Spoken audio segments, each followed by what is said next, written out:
오늘 보실 말씀은 이사야 49장 10절부터 17절까지 제가 봉독하겠습니다. 그들이 줄이거나 목마르지 아니할 것이며 더위와 볕이 그들을 상하지 아니하리니 이는 그들을 긍휼히 여기는 이가 그들을 이끌되 샘물 근원으로 인도할 것임이라.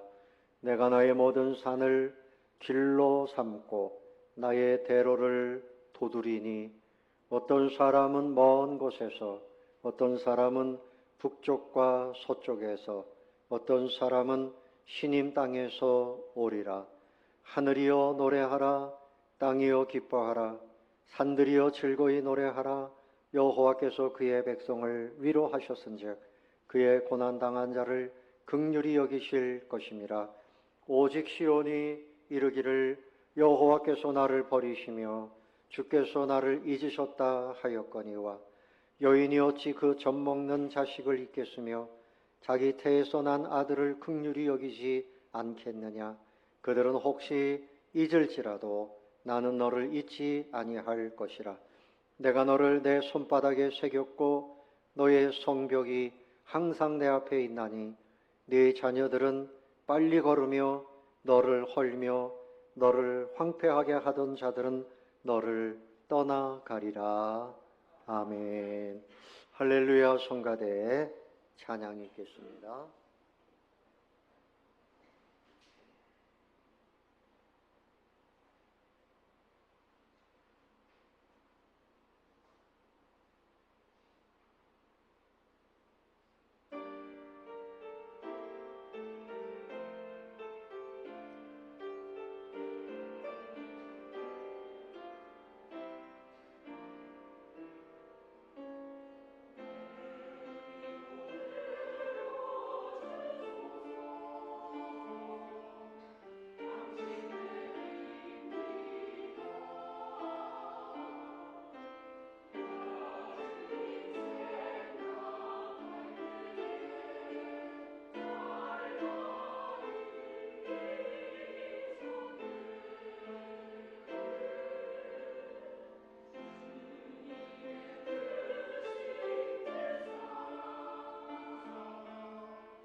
아멘. 감사합니다.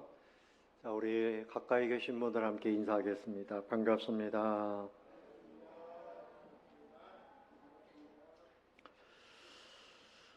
날씨가 너무 더워서 여러분 많이 지치시고 힘드셨을 거예요.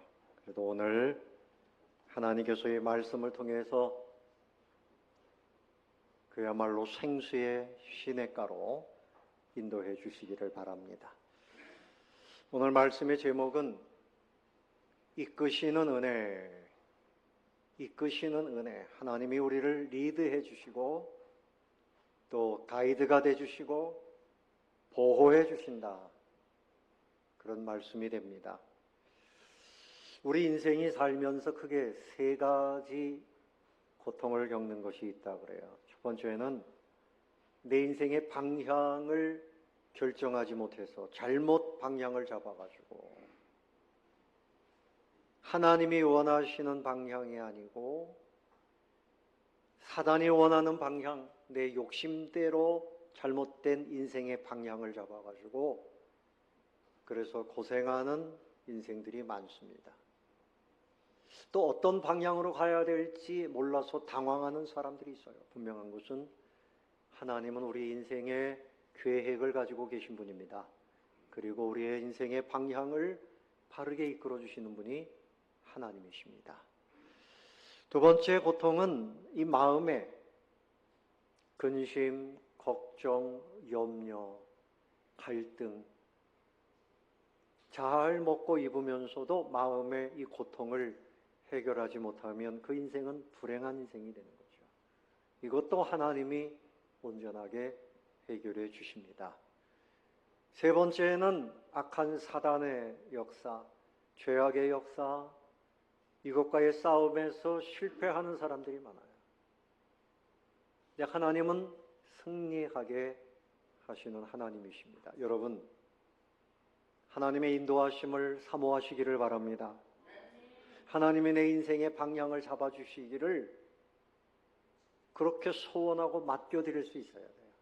내 인생의 방향은 내가 결정합니다. 그러면 탕자처럼 되고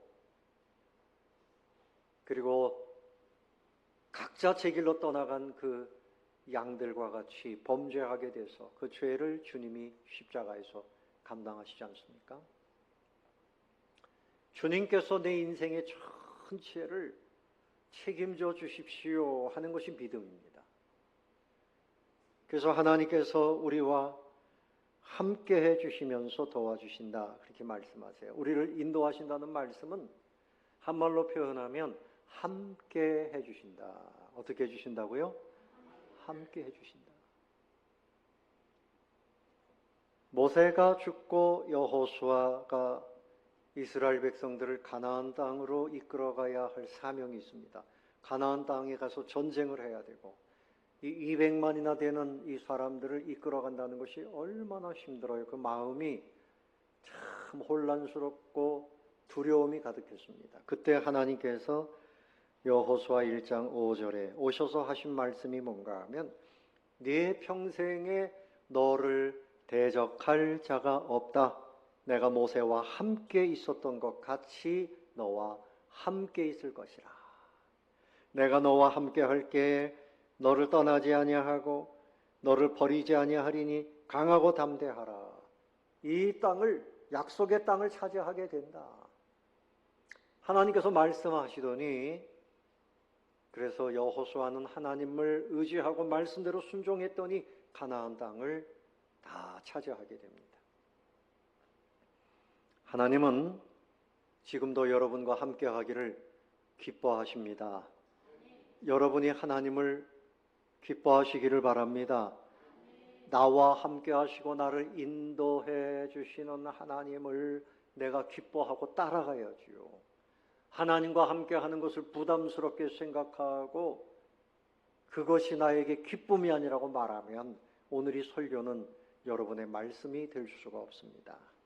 겸손하게 주님을 사랑하고 주님의 인도하심을 따라갈 때 하나님이 우리의 삶을 정말 행복하게 해주시는 겁니다. 첫 번째는 하나님께서 최선의 길로 인도하십니다. 하나님이 인도하시는 것은 최선의 인도하심입니다.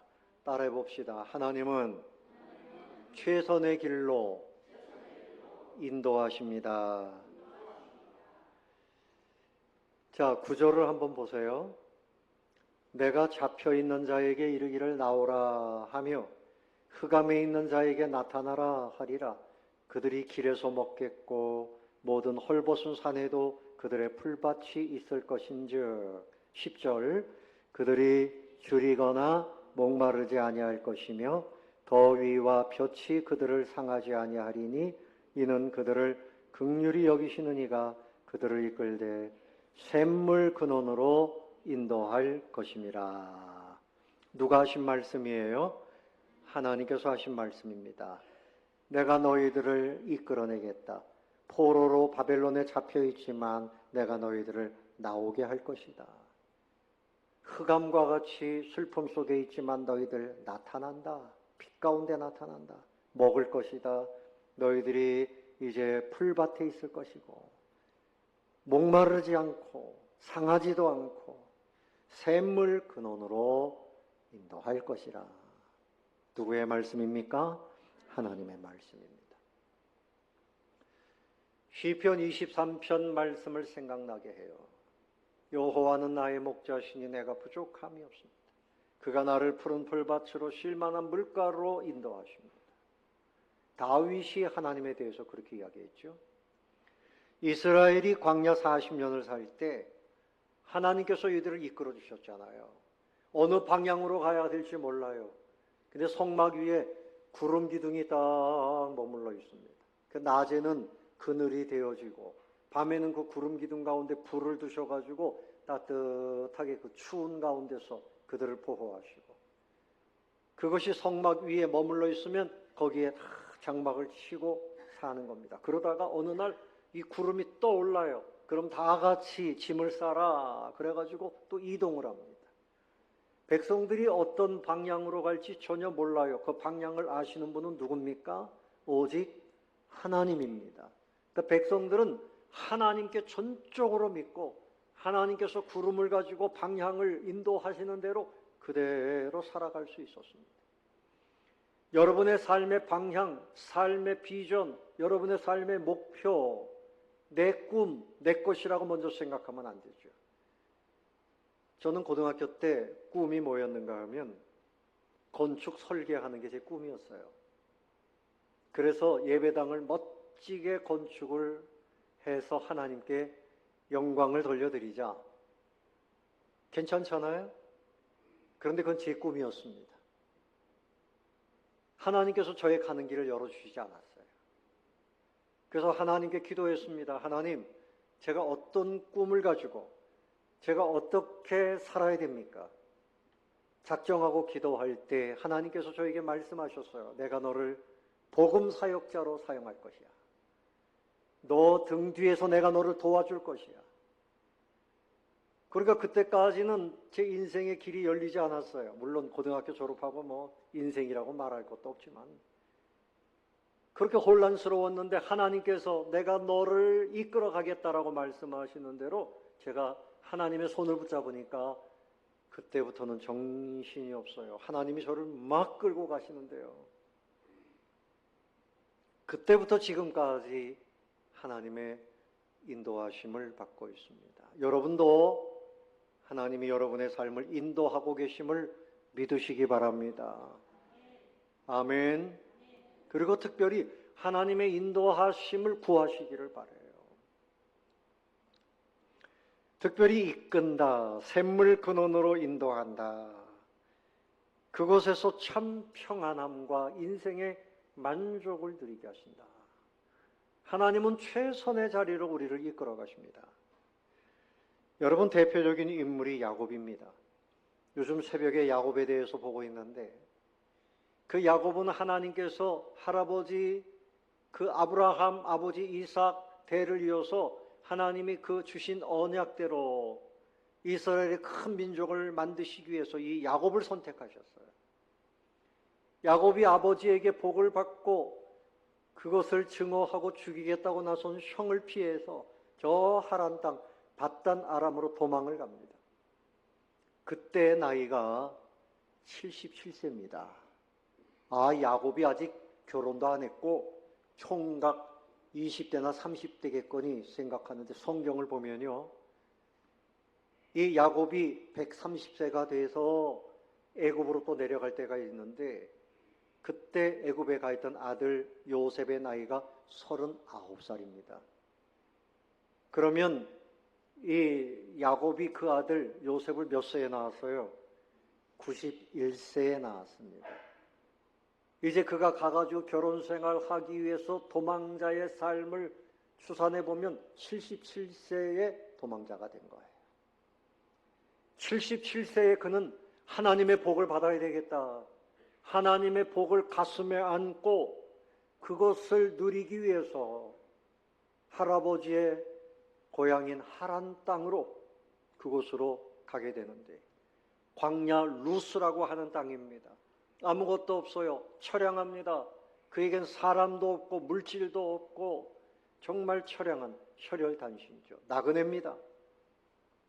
돌을 베개 삼아서 잠을 자는데 그날 밤에 천사들이 꿈에 나타나고 꿈에 하나님이 나타나셔서 말씀을 하시는데요.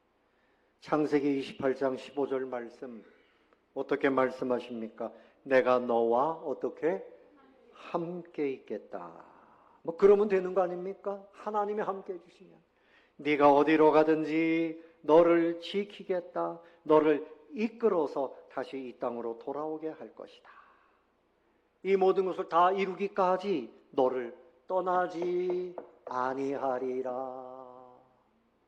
아멘. 누구의 말씀이에요? 하나님의 말씀입니다. 하나님께서 야곱에게 이렇게 말씀하셨어요. 그리고 130세가 되었을 때에는 이미 그의 후손이 자녀들이 12명입니다. 아내도 많고 재물도 많고 그런데 가뭄이 들어가지고 먹을 것을 위해서 애굽으로 내려갈 수밖에 없는 때입니다. 근데 애굽에 그의 아들 요셉이 그곳에서 총리가 돼 있어요. 아버지와 형제들, 그 후손들 다 애굽으로 와서 삽시다. 여기서 내가 편안히 모시겠습니다. 초청 이민을 가는 겁니다. 그때 이 야곱의 마음이 좀 여러 가지로 불안했어요. 그때 하나님께서 또 말씀하십니다. 130세 된 때입니다.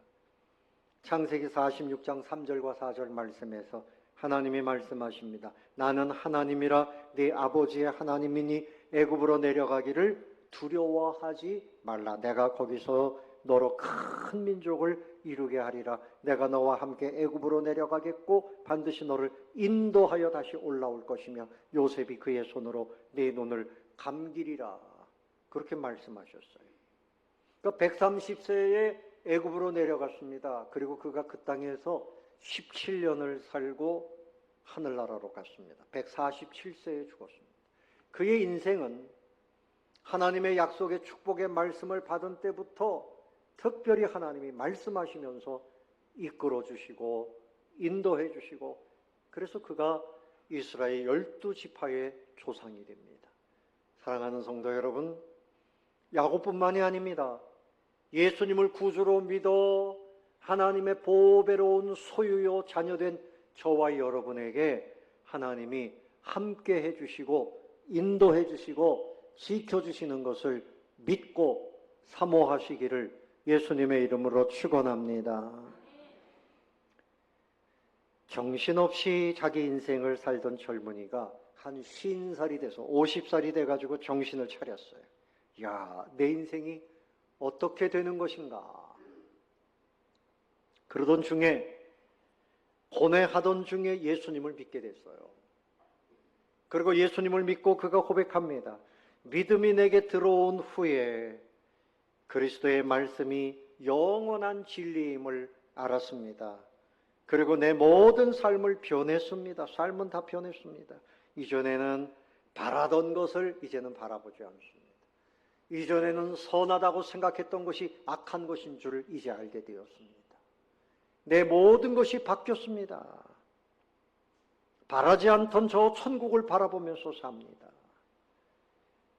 그 사람이 누군가 하면 이 러시아의 유명한 작가인 레오 톨스토이라고 하는 사람. 그래서 그 사람이 위대한 작품들을 만들죠. 하나님을 가슴에 품고 하나님의 인도하심을 받았다고 하는 것입니다. 예수님 말씀하십니다. 내가 곧 길이요 진리요 생명이니 나로 말미암지 않고는 아버지께로 올 자가 없느니라. 그래서 예수님은 우리의 천국 가는 길이 되시고 또 성령님이 우리를 옆에서 이끌어 주시고, 아멘. 여행 가면 가이드에게 가이드비를 줘야 돼요. 그런데 우리 성령님 우리를 가이드해 주시는데 한 푼도 안 받으세요. 그냥 은혜로 우리를 바른 길로 인도하시고, 잘못된 길로 가면 목자가 양을 툭툭툭 칩니다. 그쪽으로 가면 안 돼. 그래서 우리를 바른 길로 인도해 주십니다. 누가복음 1장 77절여에도 이런 말씀이 있어요. 주의 백성에게 그 죄사함으로 말미암는 구원을 알게 하리니 이는 우리 하나님의 긍휼로 인함이라. 이로써 돋는 해가 위로부터 우리에게 임하여 어둠과 죽음의 그늘에 앉은 자에게 비치고 우리 발을 평강의 길로 인도하시리로다. 여러분, 우리의 삶이 하나님의 은혜가 없으면 흑암 속에 있는 거예요. 그리고 여러분, 슬픔 속에 있는 인생, 죽음의 그늘에 앉아 있는 인생이죠. 하나님이 오셔서 생명의 빛을 비추어 주시고, 그리고 우리 발을 평강의 길로, 무슨 길로? 평강의 길로 인도해 주십니다. 하나님의 인도하심은 세 가지예요. 우리가 기도를 통해서 인도함을 받아요. 말씀을 통해서 인도함을 받아요. 그래서 말씀을 왜 보느냐? 말씀을 읽으면 하나님의 인도하시는 음성을 깨닫게 됩니다. 은혜를 누리시기 바랍니다. 그리고 성령님이 우리를 인도하셔요. 성령님이. 성령님, 나를 인도해 주세요. 겸손하게 성령님의 은혜를 구하는 사람, 우리의 내 쪽으로 인도해 주십니다. 또 우리의 환경과 사람을 통해서 이끌어 주십니다. 하나님의 인도하심을 사모하시면서 누리면서 살게 되시기를 바랍니다. 여러분, 하나님의 손을 붙잡고 가야 돼요. 하나님이 내 손을 붙잡으시도록 해야 돼요. 하나님의 손 없이, 하나님의 인도하심 없이 나 홀로 얼마든지 살 수 있습니다. 그 교만입니다. 사울왕이 그가 겸손하고 준수할 때 하나님이 그를 이스라엘의 초대 왕으로 세웠어요. 그런데 그가 왕이 된 이후에 교만에 빠졌습니다. 하나님의 말씀을 거역하고 또 거역하고 그러다가 버림을 받았어요. 하나님이 우리를 붙드시고 역사하시지만 우리가 순탄하게 하나님의 인도하심을 받으려면 겸손하게 순종해야 됩니다. 여러분, 하나님이 우리를 놓아버리시면 사단이 와서 집어삼키는 거예요. 제가 어릴 때 연을 날려봤습니다. 여러분, 연 날려보셨지요? 제가 살던 그 고향은 바로 옆에 개천이 있고 뚝에 올라가서 연을 날립니다. 그래서 그 실, 무명실로 해가지고 연을 방패연이나 또 가오리연이나 이런 거 이렇게 하는데 살살 잡아당기면 바람을 타면서 올라가지요. 그런데 이게 어느 날 실이 끊어집니다. 그러면 제 멋대로 날아가다가 그냥 그 시냇가에 떨어지면 그땐 제가 너무 슬퍼하면서 우는 거지요. 망했다, 망했다. 마찬가지입니다. 하나님이 우리를 믿음의 끈으로 이렇게 붙잡아 주실 때 하나님이 흔드시는 대로 최선의 길로 인도하시는 줄로 믿고 따라가시기 바랍니다. 버티면 끊어져요. 끊어지면 곤두박질 칩니다. 사단이 와서 죄악으로 덮어버려요. 하나님은 우리를 최선의 길로 인도하시는 줄로 믿고 말씀대로 순종하면서 승리하는 분들이 되시기를 예수님의 이름으로 축원합니다. 두 번째는 우리 내면에 위로해 주십니다. 따라해 봅시다. 나의 내면에 위로해 주십니다. 여러분, 위로가 필요하지요. 유치원에 다니는 딸이 한 명 있는 젊은 부부가 있었어요. 알콩달콩 행복하게 잘 살았어요.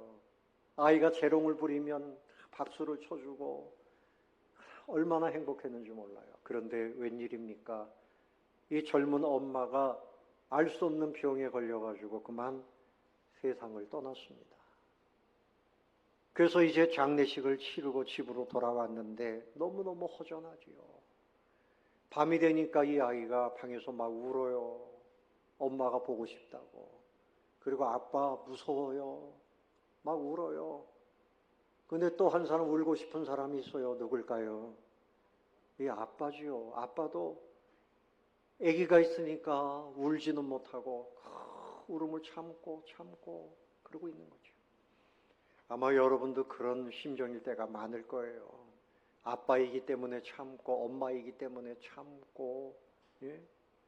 체면 때문에 참고.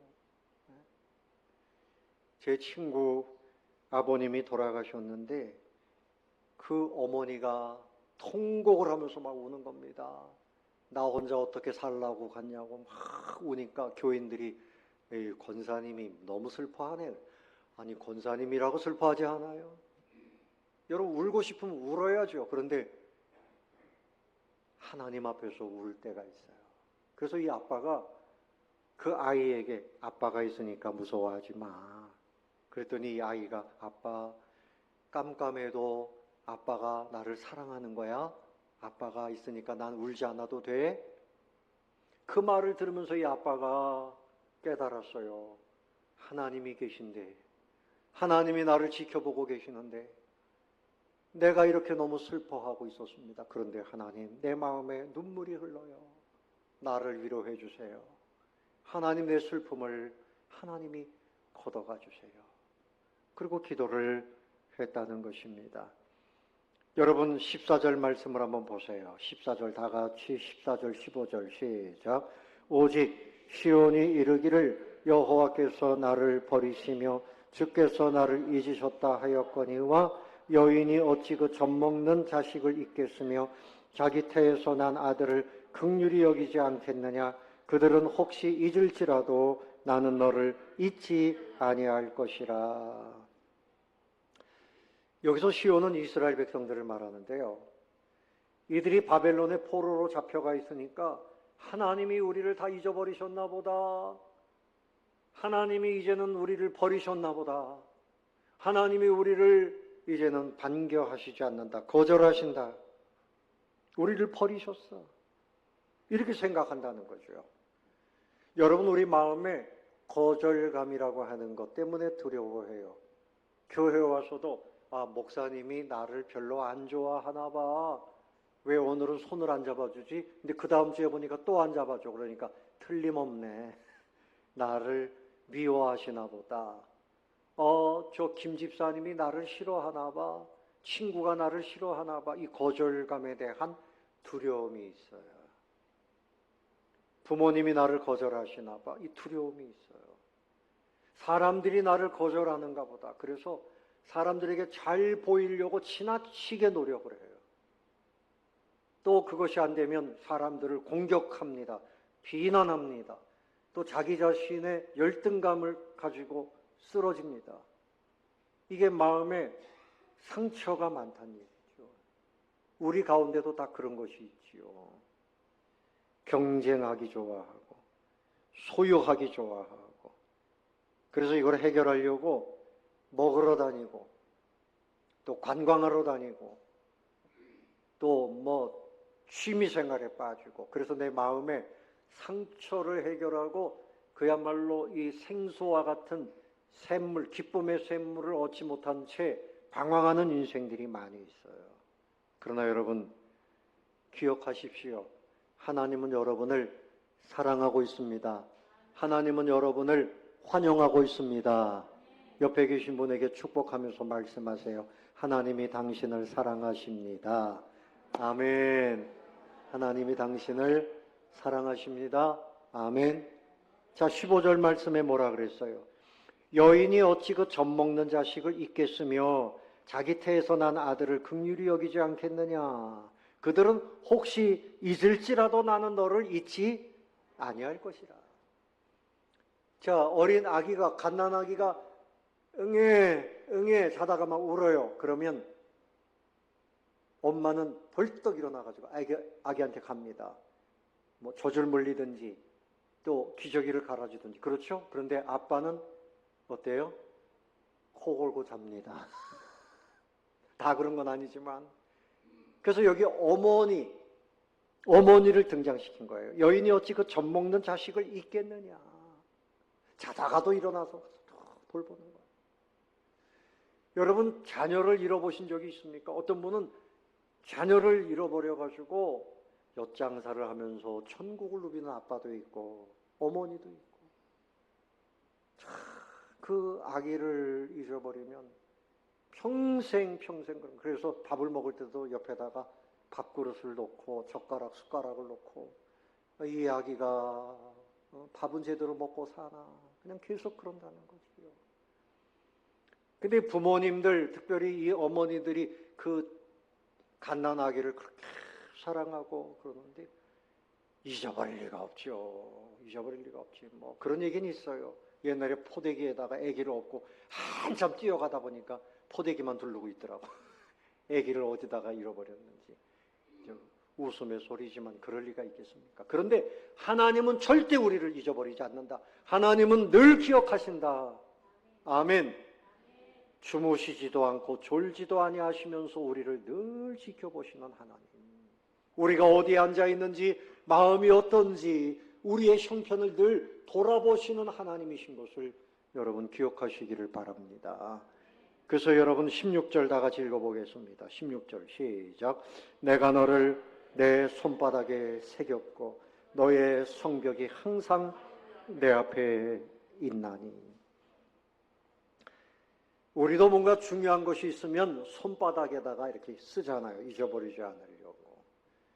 또 그런가 하면 너와 나의 사랑을 기억하자 그래가지고 뭘 새깁니까? 뭘 새겨요?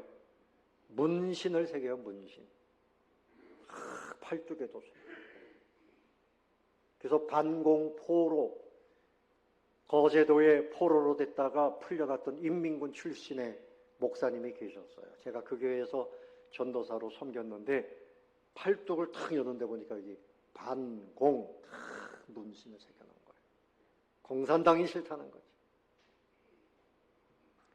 손바닥에 새긴다는 말씀은 문신으로 새긴다. 내 이름을 내가 잊어버리지 않으려고. 제가 오늘 이렇게 설교를 하면서도 집사님이 오늘 안 보이지? 집사님 오늘 보이네. 목사의 마음에도 항상 새겨요. 새벽에도 기도하고.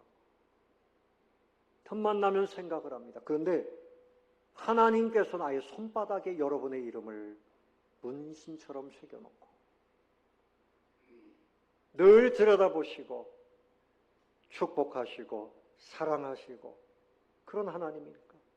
하나님은 우리를 거절하지 않아요.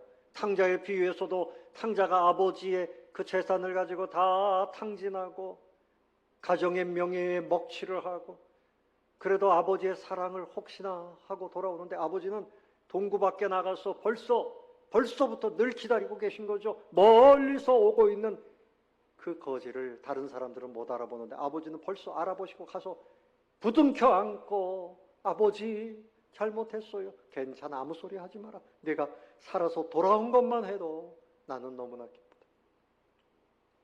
죽은 줄 알았던 아들이 살아왔다고 잔치를 베풀고 너무너무 기뻐하시는 그 아버지의 마음은 누구의 마음입니까? 하나님의 마음. 여러분을 향하신 하나님의 마음이에요. 그동안 우리가 하나님 앞에 좀 소홀히 하고 좀 곁길로 잘못 나갔다 할지라도 하나님께 돌아오기만 하면 하나님은 거절하지 않고 우리의 마음에 자유를 주시고 용서해 주시고 새로운 기쁨과 소망과 믿음으로 채워주시는 하나님이신 것을 여러분 기억하시기를 바랍니다. 하나님이야말로 우리를 위로해 주시는 분이에요. 누가 여러분을 위로하겠어요? 어떤 분이 그래요. 건강하시죠? 물어보면 상처가 된대요. 그 뭐라고 물어봅니까? 그분이 건강이 좀 안 좋다는 거죠. 평안하시죠? 이렇게 얘기해야 된대요. 평안하시죠? 그럼 평안하지 않으면 또 상처될 건데. 우리 마음에 상처가 있으면 삐뚤어져요. 누가 뭐라고 그러든지 자꾸만 상처가 돼요. 이 상처를 싸매 주실 분은 누굽니까? 하나님 한 분밖에 없어요. 돈으로도 안 돼요. 힘으로도 안 돼요. 사람으로도 안 돼요. 오직 하나님을 믿으면 됩니다. 주님으로 인해서 여러분 위로함을 받게 되시고 이제는 여러분의 인생이 그야말로 어둠 속에서 밝은 빛 가운데로 나오시는 그런 인생들이 되시기를 예수님의 이름으로 축원합니다.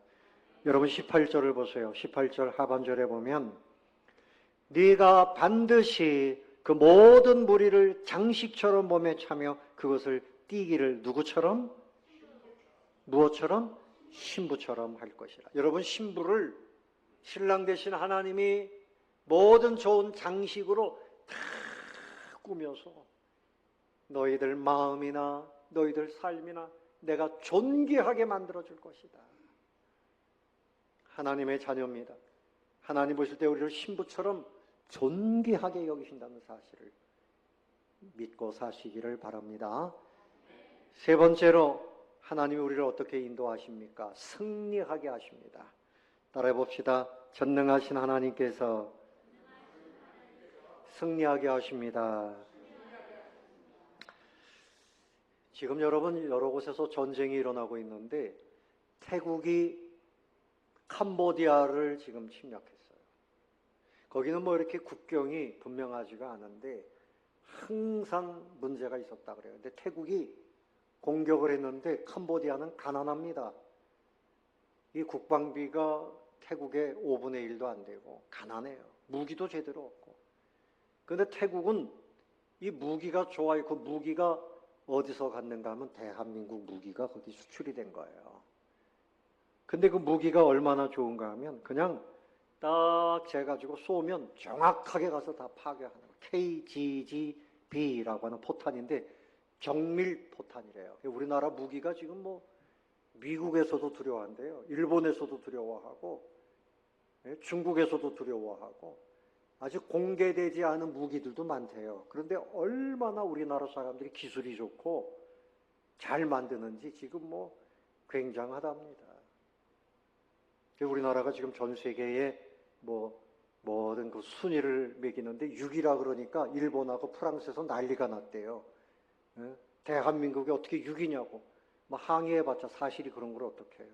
경제력이나 국방력이나 교육이나 모든 면에 있어서 대한민국은 무한한 가능성이 있다는 거예요. 전 세계 여행하는 사람들이 나라마다 가보면 한국어 학교가 있는 거, 한국어 학원들이 있는 거예요.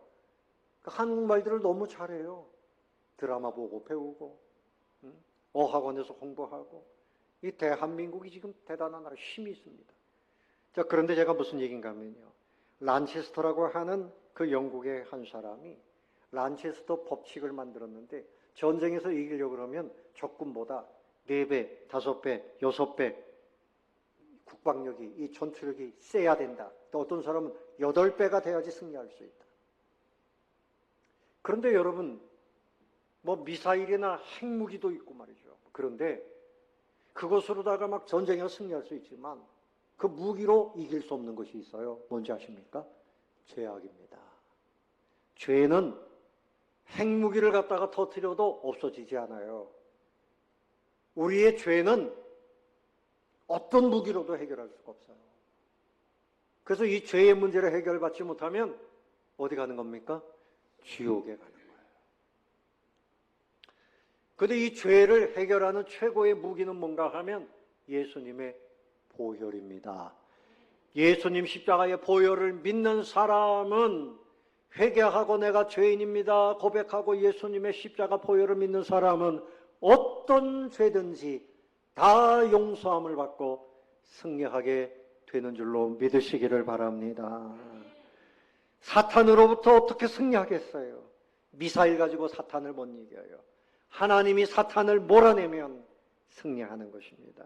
우리의 마음의 욕심, 여러분 욕심, 핵무기를 가지고 여러분의 가슴에 쏴도 이 욕심은 사라지지 않아요.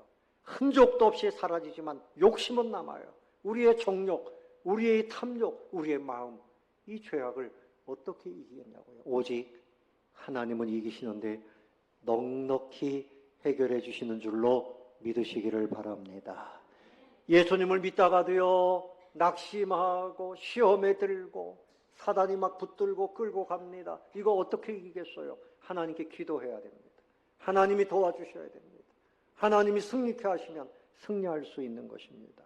골로새서 2장 15절 말씀에 보면 통치자들과 권세들을 무력화하여 드러내어 구경거리로 삼으시고 십자가로 그들을 이기셨느니라. 할렐루야. 무엇으로 이겼다고요? 십자가로 이겼다 그랬어요. 자, 그래서 이제 승리를 약속하십니다. 승리를 약속하세요. 24절로 넘어가 보겠습니다. 24절, 25절 한번 읽어보겠습니다. 용사가 빼앗은 것을 어떻게 도로 빼앗으며 승리자에게 사로잡힌 자를 어떻게 건져낼 수 있으랴. 여호와가 이같이 말하노라. 용사의 포로도 빼앗을 것이요 두려운 자의 빼앗은 것도 건져낼 것이니 이는 내가 너를 대적하는 자를 대적하고 네 자녀를 내가 구원할 것임이라. 하나님께서 너희들을 구원하고 너희 대적들을 다 몰아낸다. 그 당시에는 이 바벨론 너희들의 대적들이 다 물러간다. 여러분, 바벨론 하나님에 의해서 망했습니다. 하나님이 망하게 하시니까 망하는 거예요. 저 북한 공산정권 하나님이 망하게 하실 때가 곧 옵니다. 믿으시기 바랍니다. 망할 리가 있나 그러지 마세요. 곧 망합니다. 때가 됐어요. 중국도 지금 중국의 군대는 공산당의 군대예요. 나라의 군대가 아니고. 공산당이 무너지면 군대도 다 무너지는데 지금 시진핑 실각했다 그러잖아요. 시진핑 이제 물러갑니다. 죽을 수도 있어요. 중국도 무너질 직전입니다. 하나님이 교만하고 악한 사람들을 가만히 두시지 않아요. 그래서 우리 대한민국은 선교하고 기도하고 구제하고 이거 힘쓰니까 하나님이 그거 보시고 복의 복을 주시는 줄로 믿으시기를 바랍니다. 사랑하는 성도 여러분, 오늘 이 말씀을 이스라엘 백성들은 이전부터 알았어요. 모세가 가나안 땅에 들어가거든 너희들 우상 숭배하지 말고 하나님께 거역하면 큰일 난다. 저주다. 망한다. 오직 하나님의 말씀에 순종하면 들어가도 복을 받고 나가도 복을 받고 우양의 새끼가 잘 되고 떡반죽 그릇이 잘 되고 내 자녀들이 잘 되고 이 땅에서 번창하게 될 것이다. 번영한다. 그때 주신 말씀이에요. 그런데 그들이 잘못 살았어요. 우상을 섬기고 하나님을 버리니까 나라가 망한 거죠. 매를 맞은 거죠. 근데 오늘 하나님께서 그래도 내가 너희들을 버리지 않는다. 너희들이 나를 향하여 믿음으로 하나님을 진실하게 섬기고 하나님께 순종하고 하나님의 일에 힘쓰면 내가 너희들 이렇게 인도하고 내면의 문제도 다 해결하고 승리하게 할 것이다. 신앙은 선택입니다. 여기 물이 있는데 이 물은 누구 겁니까? 누구 겁니까? 뭐 어렵게 생각해 제 거잖아요. 제 건데 마셔야 내 거지. 마셔야 내 겁니다. 하나님의 약속의 축복의 말씀도 내 것을 삼아야 되는데 어떻게 해야지 내 것이 되느냐? 순종해야지 내 것이 됩니다. 아멘. 예수님 오셨는데 영접한 사람은 천국이요 영접하지 않은 사람은 지옥이요. 하나님의 말씀이 이렇게 있지만 순종해야 이 말씀이 내 것이 되는 거예요. 순종하지 않고 내 마음대로 방향을 잡아서 다른 곳으로 가면 나는 하나님과 상관이 없는 사람이 되고 마는 거예요. 결론입니다. 하나님의 약속의 말씀을 하나님의 사랑을 여러분의 것으로 삼으시기 바랍니다. 순종하는 사람, 기도 안 하던 사람이 기도해야죠. 말씀 안 보는 사람이 말씀 보면서 순종해야죠. 전도하고 예배에 힘쓰고 세월 헛되이 보내지 말고 하나님의 말씀대로 살면 하루하루가 하나님의 인도하심과 위로하심과 승리케 하심의 역사를 누리게 되는 것입니다. 이런 은혜와 복을 누리게 되시기를 예수님의 이름으로 축원합니다.